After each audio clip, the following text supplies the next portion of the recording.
Dios lo bendiga, amados hermanos. Amén. Vamos a abrir nuestras Biblias, aprovechando que están de pie, en Hechos capítulo 2. Hechos capítulo 2. Vamos a leer del 16 al 18. Seguimos con nuestras clases, nuestros estudios de doctrina. Amén. Nuestra pastora Rosario está de viaje y me he encargado que continúe. Amén. Vamos a Hechos capítulo 2 del 16 al 18. Antes de dar lectura vamos a hacer una oración para que el Señor, a través de su palabra y de esta enseñanza, siga edificando a su iglesia, su Espíritu Santo siga obrando en nuestras vidas. Oremos. Padre, te damos gracias por la libertad, por el privilegio que tenemos, Señor, de venir y congregarnos, Señor, como iglesia tuya en libertad, con corazones dispuestos a escuchar tu voz, Señor, movidos por tu propio Espíritu, Señor, para ser edificados en ti, Señor. Oh Padre, como nos enseñaste el domingo, Señor, para que tú nos ayudes, Señor, a permanecer unidos a ti, Señor. Es la única forma, Señor, de dar fruto, de crecer, de ser útiles para tu reino, Señor. Queremos que esta enseñanza, que esta palabra nos aliente, nos anime, nos desafíe, Señor, se quede grabada en nuestro corazón, nos bendiga, Señor. Te pedimos que tú quites todo impedimento, toda distracción, todo aquello que el diablo quiera usar para que nuestros corazones, Señor, no quieran atender a tu palabra. Sácalo, Señor, y ayúdanos, Señor. Ayúdanos a pelear y a batallar en nuestras propias mentes y en nuestros propios corazones por no perder, Señor, tu palabra, Señor. Lo pedimos en el nombre de Jesús. Amén y amén. Dice así la palabra del Señor. Mas esto es lo dicho por el profeta Joel. Y en los postreros días, dice Dios, derramaré de mi espíritu sobre toda carne, y vuestros hijos y vuestras hijas profetizarán, vuestros jóvenes verán visiones, y vuestros ancianos soñarán sueños. Y de cierto, sobre mis siervos y sobre mis siervas, en aquellos días derramaré de mi espíritu y profetizarán. Pueden tomar asiento, amados hermanos. Amén. Entonces seguimos viendo la doctrina del Espíritu Santo y hemos visto cómo Dios da evidencias de su actuar, ¿no? Cómo podemos distinguir, dice el hermano Wayne Grudem, 4 aspectos de la obra del Espíritu Santo en cómo Él actúa, ¿no? Cómo Él da evidencias y Él lo hace.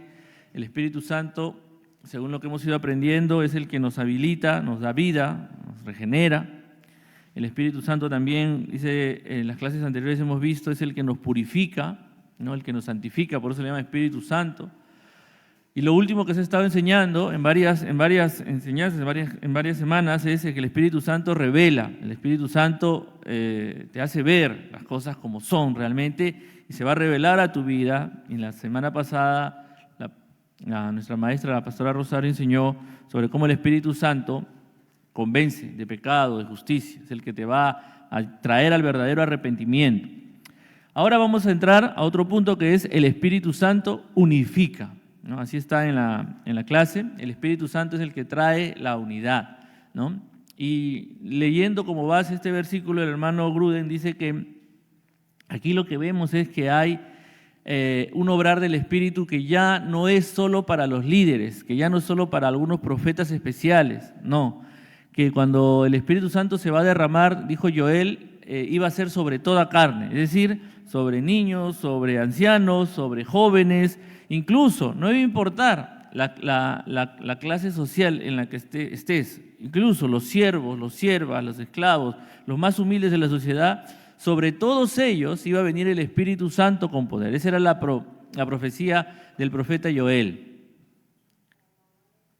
Y el profeta Joel nos está dando a entender que el Espíritu Santo iba a hacer que cualquier persona que él desee podía estar, digamos, llena del poder de Dios, llena del Espíritu Santo, sin discriminación. Y eso aboca, dice el hermano Grudem, la unidad, ¿no? Y el Espíritu Santo eso es lo que hizo. ¿No? Eso es lo que hizo en Pentecostés, se derramó sobre todos, ¿no? Y todos hablaban en lenguas, dice, no discriminó, entró como viento recio, todos comenzaron a profetizar y hablar en lenguas y con poder el Señor instauró, vamos a decir así, su iglesia en ese día. Para entender un poco esto, aunque no esté en el libro, hay un pasaje que siempre me llamó la atención y nos ilustra con nombres concretos de cómo el Espíritu Santo produce esta unidad trayendo personas de distintos contextos, ¿no? En el mismo Hechos, si vamos a Hechos 13, vamos a leer los versículos. Voy a pedir ayuda aquí, como hace mi mamá. Si alguien me puede leer Hechos 13, del 1 al 3. Hechos 13, del 1 al 3. O señalo mejor, porque creo que acá no hay mucho voluntario. Voy a pedirle a mi hermano Jesús Jara que me lea, por favor, Hechos 13, del 1 al 3.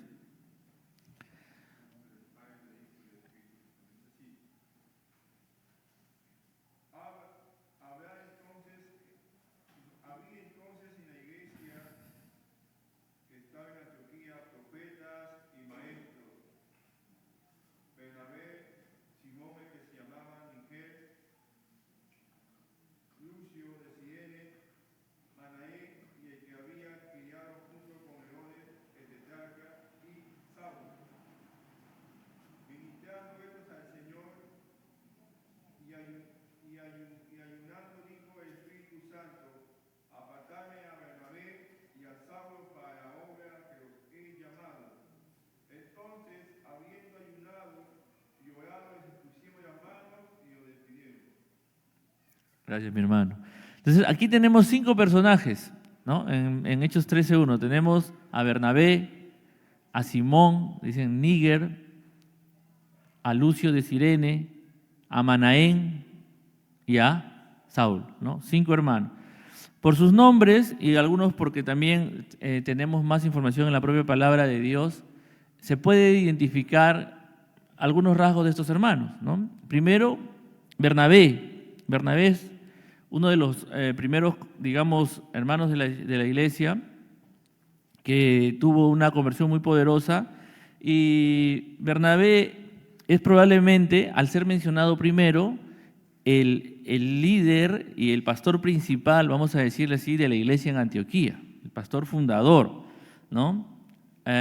Los hermanos eran esparcidos y dice que se escuchó que en Antioquía los hermanos no solo estaban compartiendo el evangelio entre judíos, sino también entre gentiles, y lo mandan a Bernabé, ¿no? Y Bernabé, cuando ve la gracia del Señor, ve la obra, se maravilla, agradece a Dios, pero se queda como pastor y después va y lo busca incluso a Saulo. Entonces Bernabé era el líder. Bernabé, lo que sabemos de él es que él era levita y hijo de padres seguramente muy devotos, pero también él se hizo conocido porque cuando se convirtió, él vendió, dice, su heredad, o sea, parte de su herencia la vendió, ¿no? Y la dio para ayudar a las personas pobres, ¿no? Entonces, él era una persona muy generosa, probablemente tenía familia de recursos y era educado como levita, ¿no? Parte de la...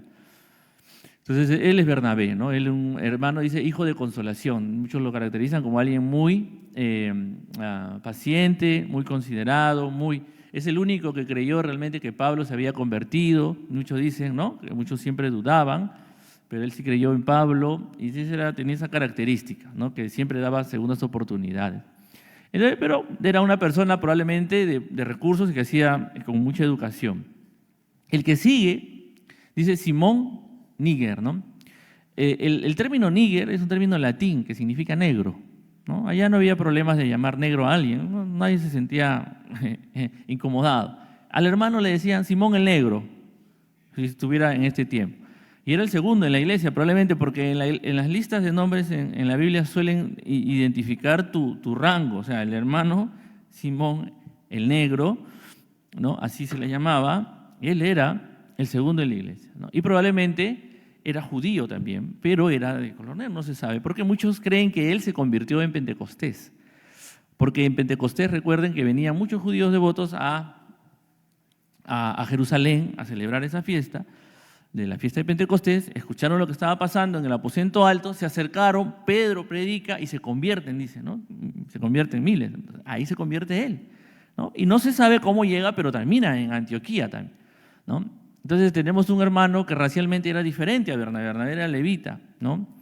Muchos dicen Bernabé era alto y ponente, porque cuando Bernabé con Pablo, volviendo un poco a Bernabé, hacen un milagro, creo que es en Lida, no me acuerdo el nombre exacto, en Listra creo que es. Ellos hacen un milagro, sanan un cojo, estos hombres creían que eran dioses, que se habían tomado la forma de hombre, ¿no? A Bernabé lo llamaban Júpiter, que era el dios fuerte, ¿no? Y a Pablo Mercurio, el que traía la palabra, porque Pablo era el que tenía más poder para hablar, ¿no? Entonces, muchos dicen por eso que Bernabé era alto y imponente. Y tienes aquí un hermano que era moreno, o negro, como le decían en ese tiempo. Y de ahí tienen a otro de África también, porque dice Lucio de Cirene, por el lugar, Cirene es lo que ahora es Libia, se llama, es el país que es el norte de África, ¿no? Y que también de donde era Simón de Cirene, quien ayudó a Jesús a cargar la cruz, en el momento en que lo obligaron a cargar la cruz, ¿no? Y también muchos dicen que era africano, que también era de color, ¿no? Y también era líder y maestro en esta iglesia, ¿no? Entonces ahí vemos la diversidad y cómo el Espíritu Santo une a estos líderes, ¿no? Sigamos con otro también personaje que podemos inferir que tenía una posición probablemente en la sociedad, ¿no? Alta y elevada, porque la descripción que pone Lucas de él, de Manaén se llama, es que él dice era como hermano de crianza de Herodes el Grande, Herodes el tetrarca, uno de los grandes. O sea, era un hermano, probablemente ya tenía edad, pero lo destacable, lo reconocido de él es que él había sido criado junto a un rey. O sea, y a cualquiera no lo crían junto a un rey, ¿no? Entonces, en esta iglesia, los pastores, los maestros, nos muestran cómo el Espíritu Santo une de distintas razas, de distintas posiciones sociales, de distintas capacidades, porque es el Espíritu el que lo hace, y los pone al frente de la iglesia de Antioquía. Entonces aquí podemos ver cómo Dios, el Espíritu Santo, va a cumplir esta labor de unir, ¿no? Para que se cumpla su labor. Y el último que se menciona es Saulo, que también Bernabé fue el que va, lo trae, porque Saulo regresa a Tarso y Bernabé va a traerlo y le dice que lo ayude en Antioquía, ¿no? Porque la iglesia era grande en Antioquía, no tenía un solo pastor, tenían varios pastores y probablemente habían varias congregaciones, así como en las ciudades hay distintas congregaciones. Entonces todos ellos, dice que ellos oraban y ministraban al Señor, y el Espíritu Santo mismo les dice que se desprenda, vamos a decirle así, de Bernabé y de Saulo, porque él tenía una obra para ellos, ¿no?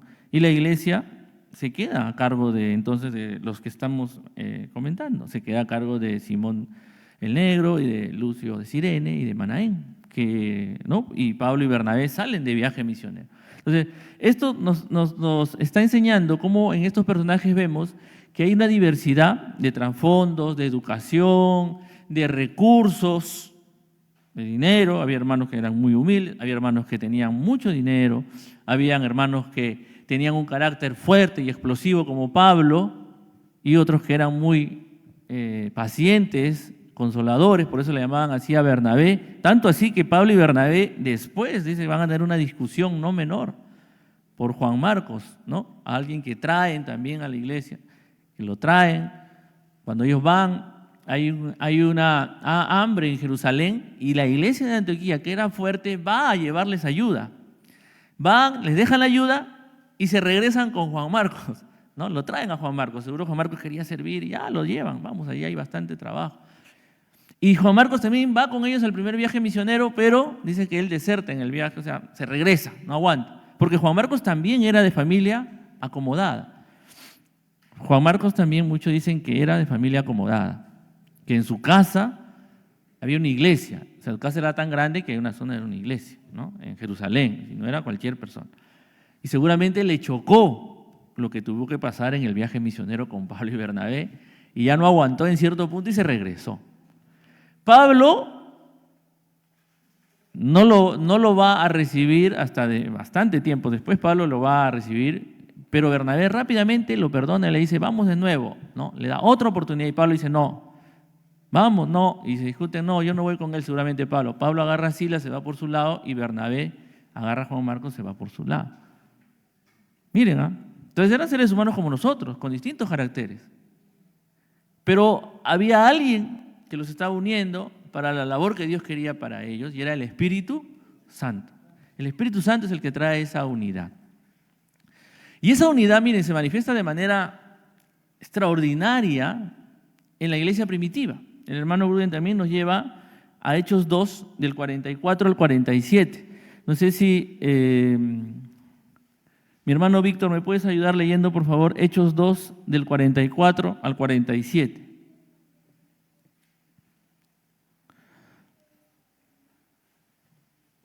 Ahí vamos a ver qué pasó, cómo era esa unidad que el Espíritu Santo producía, qué hacían los hermanos, cómo convivían.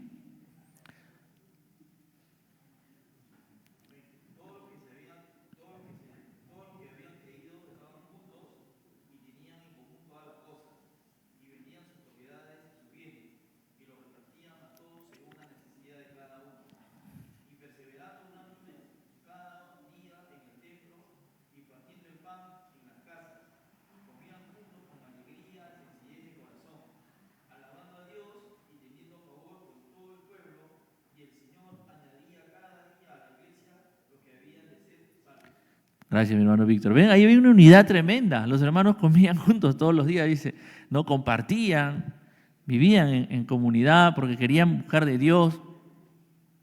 Y Dios siempre ha tenido este mover. Hay veces en tiempos en que la iglesia ha estado, cuando dejamos que el egoísmo, cuando se meta a la iglesia, a nosotros mismos y no haya la unidad, Dios levanta siempre tiempos en que la iglesia se une, ¿no? Y eso lo hace el Espíritu Santo. Yo he estado leyendo un libro sobre historia de la iglesia y nosotros a veces tenemos la idea de que, y así se hace ver, ¿no? El mundo hace ver. Y sí, en parte es cierto que la iglesia pasó una época oscura, en la época en la que, antes de que llegue Martín Lutero y la Reforma, ¿no? Y que declarara que la salvación es solo por fe, ¿no? Y que recién se inventara la imprenta y se pudiera leer la Biblia, ¿no? Los que poco sabemos historia, decimos, ahí comenzaron. Entonces yo siempre he sentido como que sí he creído eso, pero yo sé que siempre Dios tiene un remanente, siempre Dios tiene gente que le ama y que le busca, ¿no? Aunque no se sabe mucho, ahí está. Entonces, leyendo estos libros de historia de la iglesia, justamente he descubierto habían muchos movimientos de hermanos que querían buscar a Dios, aunque era parte, había solo la iglesia católica, digamos, pero estaban dentro de eso, había cristianos de verdad. Siempre ha habido, siempre ha habido. Como ahora la iglesia evangélica es tan grande, también hay hermanos falsos. Siempre hay cizaña en medio del trigo, pero siempre ha habido trigo también en medio de la cizaña, que era la iglesia católica. Entonces, leyendo esto, descubrí habían grupos que si tú querías ser devoto, querías buscar de Dios, lo común que se creía, ¿no? Y que se nos ha enseñado es que te tenías que volver monja o cura y ir a un monasterio. Y era cierto, mucho de esa gente se volvía monja, se volvía cura, pero en el siglo XIV, se comenzaron a levantar comunidades de cristianos que querían vivir su fe, ¿ya? Les voy a leer sobre una comunidad muy conocida, que se llamaban los Hermanos de la Vida Común. Miren lo que hicieron ellos. Los Hermanos de la Vida Común surgieron en los Países Bajos, lo que conocemos ahora como Holanda, en el siglo XIV, ¿no? Y se extendieron por el noroeste de Europa, ¿no? Llegaron hasta Francia, Bélgica, ¿no? Y este movimiento se caracterizó por su énfasis en la práctica de una vida cristiana interior y devota, accesible a todos, fuera del clero o de la vida monástica formal. Es decir, ellos lo que querían era que cualquier persona que quisiera buscar de Dios encuentre un lugar donde pudiera desarrollar su piedad, buscar a Dios, entrar en una comunidad donde las personas adoren a Dios, busquen a Dios, conozcan la palabra de Dios, ¿no?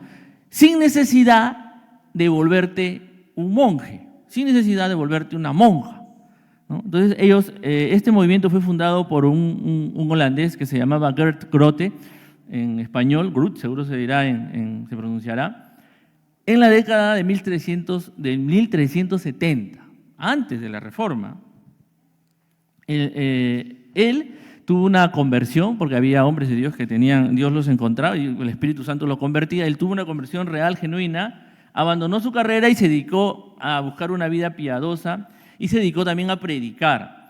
Y entonces, él lo que hizo fue, no hizo una orden, porque a veces gente que se convertía hacía su orden, ¿no? Los San Francisco de Asís y esas personas comenzaron a hacer orden, ¿no? Pero él no hizo una orden. Lo que él hizo, él, más bien dice, él inspiró la formación de comunidades de hombres y mujeres que buscaban vivir según los principios de la palabra de Dios, ¿no? En ese tiempo no había imprenta. Entonces, ¿cómo accedían a la palabra de Dios? Ellos se dedicaban a copiar la palabra de Dios a mano. De eso vivían también, ¿no? Ellos eran, al no haber imprenta, ¿cómo copiaríamos algo? En la época de los judíos habían los escribas, ¿no es cierto? Ellos escribían y escribían. Ya, en esta época ellos hacían eso, y de eso se subsistían, ¿no? Entonces, estos hermanos vivían en casas comunitarias conocidas como casas de fraternidad, donde seguían una vida de oración, lectura de las Escrituras y trabajo. No tomaban votos monásticos, nadie prometía que iba a ser, ¿no?, célibe, no. Porque el día que él quería y sentía que ya quería casarse, se podía ir y se casaba y formaba su propia familia, ¿no? Y cambiaba de vida sin ningún problema. Y se sustentaban, como les digo, en el trabajo manual, especialmente haciendo copias de manuscritos. Y dentro de ellos también la Biblia, antes de la invención de la imprenta, ¿no?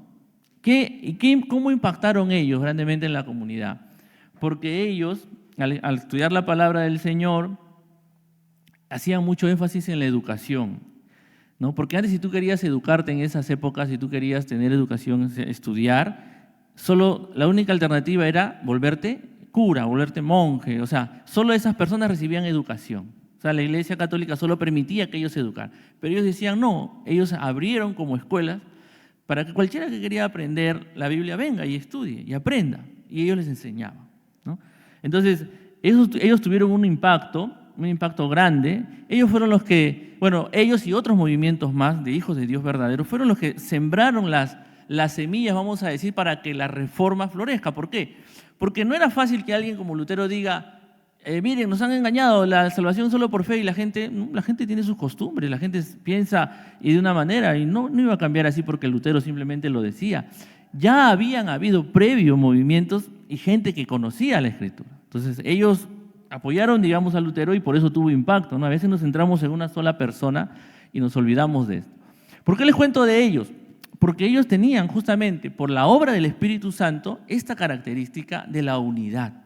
El Espíritu Santo los unió para vivir de esta forma, dar testimonio, educar en sus comunidades y, tener el impacto que sirvieron, digamos, previo a lo que fue la reforma de la Iglesia, ¿no? Uno de los miembros más conocidos de esta comunidad se llama Tomás de Kempis. Tomás de Kempis ha escrito un librito que se llama La imitación de Cristo, ¿no? Es un librito muy bueno, ¿no? Y a él más o menos, si uno lo lee, es un libro chiquito, pero es como para leerlo día a día, ¿no? Día a día. Y ahí creo que en internet está libre, porque es de esta época, miren, de 1300, ya no hay derechos de autor, uno lo puede leer, lee una porción, porque una porción es suficiente, es suficiente golpe, yo diría, porque el hermano Kempis todo el día te mete un golpe, trabaja con tu orgullo mucho, te hace ver, ¿no?, que, o sea, ellos eran de esas personas que buscaban que solo Cristo sea su Señor y lo trataban de demostrar en la práctica, y lo que va a hacer Tomás de Kempis en su libro es motivarnos a eso. Entonces, ¿por qué les he contado todo esto? Por eso, porque quería ilustrarles con ejemplos reales cómo el Espíritu Santo, no solo en nuestros tiempos, sino hace 700 años, antes incluso de la Reforma, siempre ha cumplido esta labor, esta obra que es la de unificar, que es la de unir al pueblo de Dios, ¿ya? Y eso lo vemos también, el hermano Gruden va a seguir y nos va a llevar a otros ejemplos, volviendo ya al libro como tal, y nos va a decir, por ejemplo, si mi hermano John puedes buscarme 2 Corintios 13, 14, y mi hermano Jaime me vas buscando Filipenses 2 del 1 al 2, ¿ya? 2 Corintios 13, 14, mi hermano John, léenos para que podamos ver.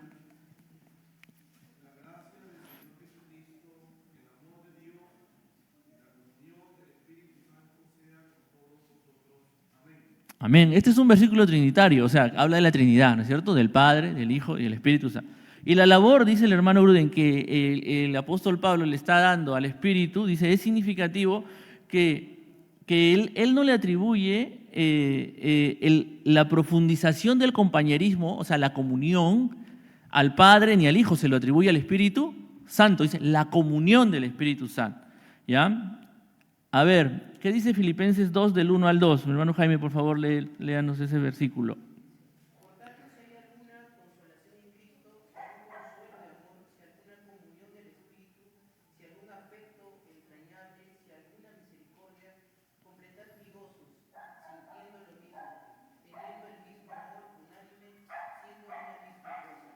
Amén. Dice, alguna comunión en el Espíritu, ¿no? Podríamos traducir algún compañerismo en el Espíritu. El que produce ese compañerismo, el que produce esa comunión, es el Espíritu Santo. Esa es su labor, producir esa comunión. Ahora,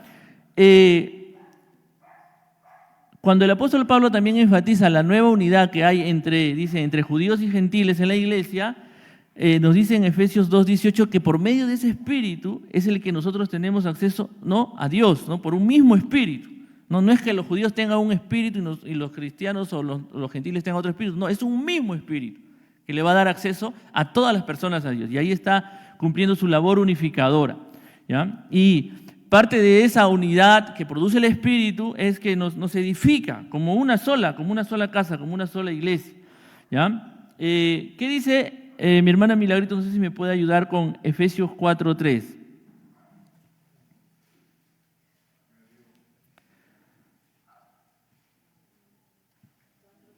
Sí, Efesios 4:3.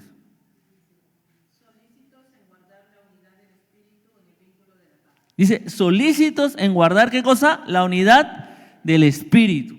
O sea, la unidad el Espíritu es el que produce la unidad. Y tenemos nosotros como hijos de Dios el llamado de guardar esa unidad. Puede ser que tú tengas razón en muchos errores que puedas encontrar en los líderes aquí en la iglesia, en hermanos en la iglesia. Pero si tu actitud, si tu conducta, porque no se trata de que tengas la razón, sino de tu actitud, tu conducta, ¿es solícita en guardar la unidad? ¿O estás provocando a través de tu murmuración, a través de tu crítica, la desunión? No estás cumpliendo la labor del Espíritu, no estás obedeciendo lo que el apóstol Pablo dice acá, no estás siendo solícito en guardar la unidad del Espíritu. Si hay diferencias, Jesús ya marcó la pauta que hay que seguir para resolver las diferencias con mis hermanos. No es ir y murmurar, no es ir y alejarme, no es ir y separarme, porque no es el deseo del Espíritu que te separes, el deseo del Espíritu es que seas parte siempre del cuerpo.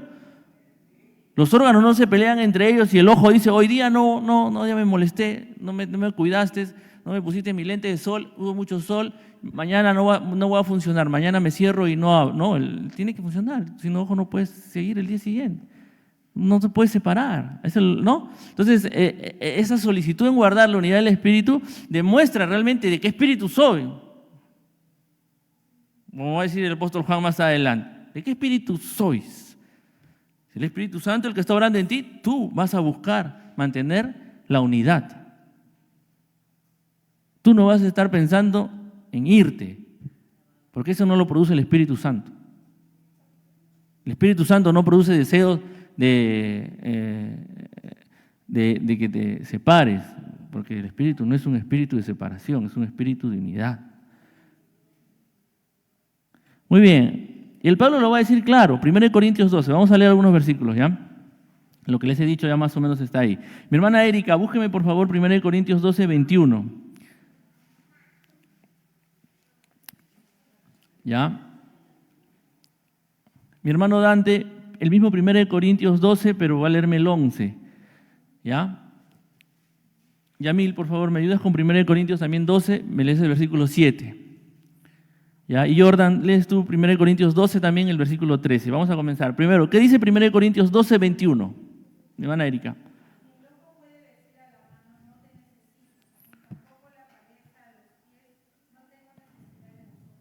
Ahí está. No puede haber ese conflicto, porque el Espíritu Santo es el que tiene que traer la unidad. Entonces, cuando Pablo reflexiona sobre los dones espirituales, ahí vamos a ver la obra unificadora del Espíritu. ¿Qué dice 1 Corintios 12, 11, mi hermano Dan?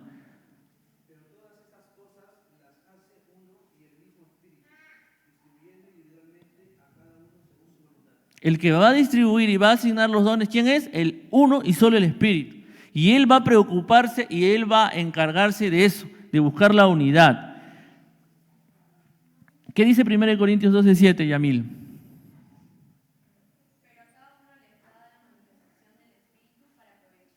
Gracias, Yamil.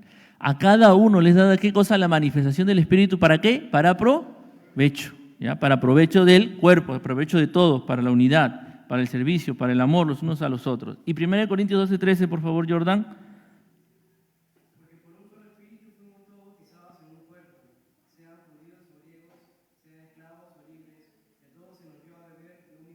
Gracias, Jordan. ¿Ven? De nuevo, el tema de no importa de dónde vengas, no importa tu contexto, no importa si tuviste poca educación, mucha educación, eres muy pobre o tienes recursos, Dios te ha bendecido, Dios no te ha bendecido materialmente, no importa.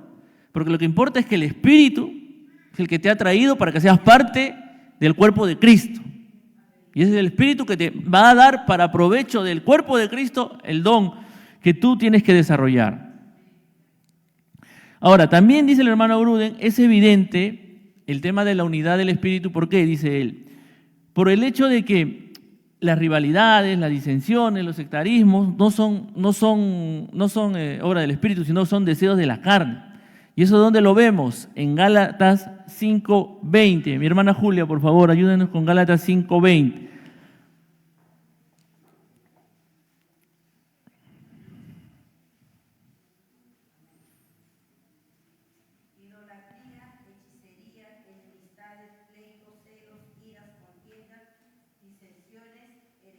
Ahí está, son los frutos, las obras de la carne, enemistades, pleitos, celos, contienda. ¿De quién son? De la carne. Opuestos a cuáles? A los frutos del Espíritu, ¿no es cierto? ¿Qué dice Gálatas 5:18? Mi hermana Estela, por favor, léanos Gálatas 5:18.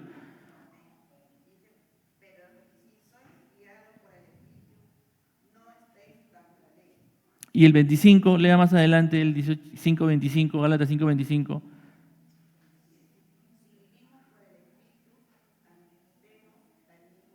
Muy bien. ¿Y qué dice el 22? ¿Cómo debemos andar? ¿Cómo nos hace andar el Espíritu?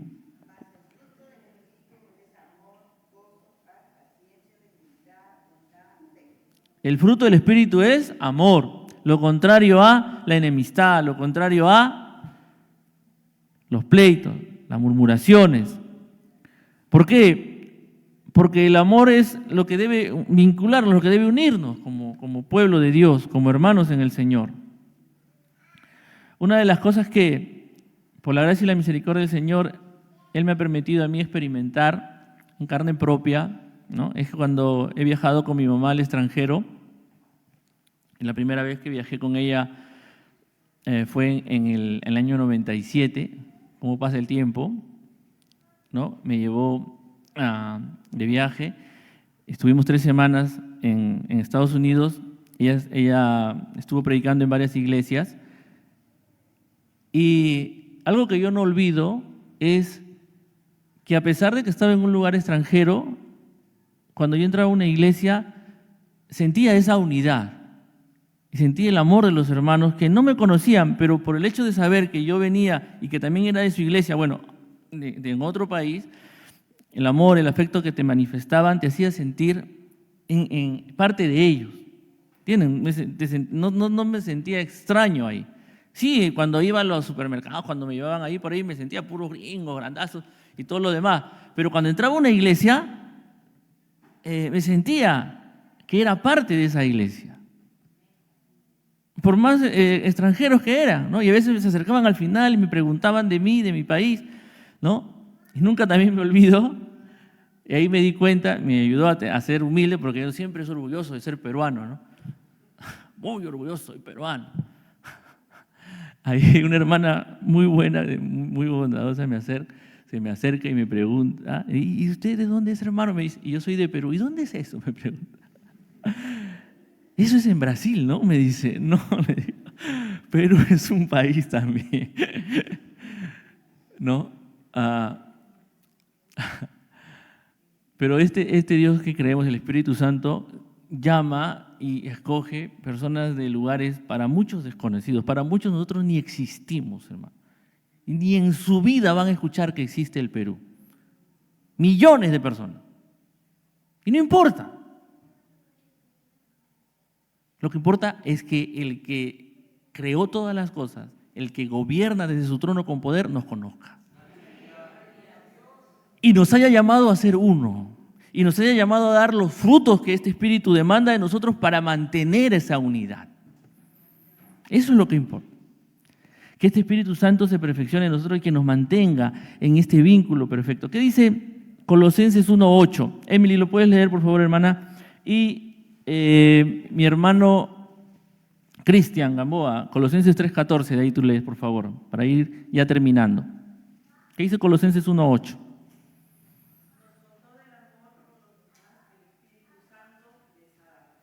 Así es, el Espíritu Santo es el que nos da ese amor. O sea, nosotros amamos a nuestros hermanos y sentimos ese amor de nuestros hermanos porque es el mismo Espíritu el que produce ese amor. Porque Él quiere que en su iglesia se manifieste ese amor y ese amor nos mantenga unidos. Nos haga sensibles a la necesidad de nuestros hermanos, a pedir por nuestros hermanos. Los que hemos podido usar el WhatsApp y ver lo que le ha pasado a nuestra hermana Olga, yo sé que todos hemos sentido el dolor que se siente cuando una hermana sufre un accidente y ha estado en peligro, ¿no? Gracias a las hermanas que han podido ir, creo que mi hermana Alicia fue a verla, y eso es una muestra del amor que el Espíritu ha puesto en ella. Y ese es el amor que el Espíritu tiene que poner en todos nuestros corazones, y tenemos que ser celosos de que ese amor no se apague. ¿Qué dice Colosenses 3:14, Cristian? Ahí está, vestidos de amor, que es el vínculo perfecto. ¿Y quién es el que produce el amor? ¿Quién es el que da el amor? El Espíritu. ¿Para qué lo hace? Para que su iglesia siempre esté unida. Porque esa es su labor, esa es su obra, unificar, no dividir, no separar, unir. Esa es su obra, ese es el deseo del Espíritu Santo. No, en estos tiempos de repente no hay, vamos a decir, las condiciones que hubieron en el tiempo de estos hermanos, que eran los hermanos que les conté del siglo XIV, que tuvieron que separarse y unirse para vivir su fe por las condiciones en las que vivían, pero que en nosotros hay ese deseo de compartir más, de interesarnos más por nuestros hermanos, de buscar espacios para mostrar ese amor con los dones que Dios nos ha dado, con los medios que Dios nos ha dado, ¿no? El mundo nos ha influenciado mucho con su individualismo, se dice, ¿no? Y cada uno, bueno, viene, tiene su fe, pero de ahí comparte muy poco. Que el Señor nos ayude a todos, comenzando por mí, a recordar que la labor del Espíritu y el amor que pone es para mantenernos en esa unidad, para mantenernos como iglesia unida, para mantenernos buscando que el Espíritu Santo manifieste su obra en nuestra vida también de esta manera. Se han estado enseñando en los martes pasados sobre cómo el Espíritu Santo revela, cómo el Espíritu Santo purifica, cómo el Espíritu Santo te habilita, te da poder. Y ahora lo que hemos aprendido es que el Espíritu Santo unifica. El Espíritu Santo busca la unidad del pueblo del Señor. Amén. Y todo lo que sea motivo de separación, de división, tenemos que ser celosos en guardar la unidad. Es decir, no dejar que se siembren raíces de amargura en nuestros corazones, no dejar que nada, ninguna idea del diablo se meta en nuestra mente para querer abandonar, no a los hombres, sino a la iglesia del Señor, abandonar al Espíritu. Eso no viene del Espíritu Santo. A menos que, bueno, te mudes, te viajes por trabajo, por motivos, o eres joven, te casas con un hermano de otra iglesia, bueno, eso se va a entender, pero si es porque no te trataron bien o las cosas no se dan como te parece, eso no es el Espíritu Santo, porque el Espíritu Santo une. El Espíritu Santo va a hacer que tú busques la unidad, va a hacer que tú busques amar más a tus hermanos, va a hacer que el Espíritu Santo te va a hacer entender que justamente estás aquí en medio de hermanos imperfectos, de líderes, de pastores, de maestros imperfectos, para que aprendas y comprendas que el amor que Dios pone en tu corazón y la paciencia que Dios pone en tu corazón es para que recuerdes que el amor lo da es Dios, que no hay nadie aquí perfecto. Amén. Que el Señor nos ayude entonces a recordar esta clase, amados hermanos, que el Señor nos aliente, nos anime a mostrar este amor, esta unidad que el Espíritu Santo produce en nuestras vidas. Amén. Pongámonos en pie para orar. Sea su obra poderosa sellando esta palabra en nuestras vidas. Padre, te agradecemos, te alabamos, Señor, por la obra maravillosa y gloriosa de tu Espíritu Santo, Señor. Perdóname, Dios, yo el primero, por no, Señor, ser celoso en guardar esta unidad, no ser celoso en vestirme de este vínculo perfecto del amor, Señor, buscando el compañerismo y el amor con mis hermanos, Señor.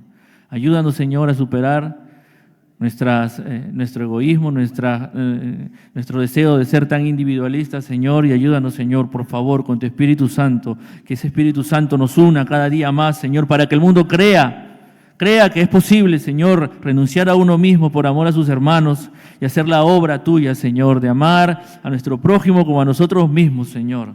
Que el mundo vea tu amor en nosotros, Padre. Perdónanos y ayúdanos, Señor, a obedecerte en esta área y a obedecer al Espíritu Santo, Señor, a no contristarlo, Señor, actuando egoístamente, actuando con deseos, Señor, de murmuración, de queja contra tu iglesia, Señor. Ayúdanos, Señor, porque ese Espíritu no viene de ti, Señor. Ayúdanos a ser fieles a tu palabra y a tu verdad. Te lo pedimos en el nombre de Jesús. Amén y amén. Dios le bendiga a mis amados hermanos. Amén.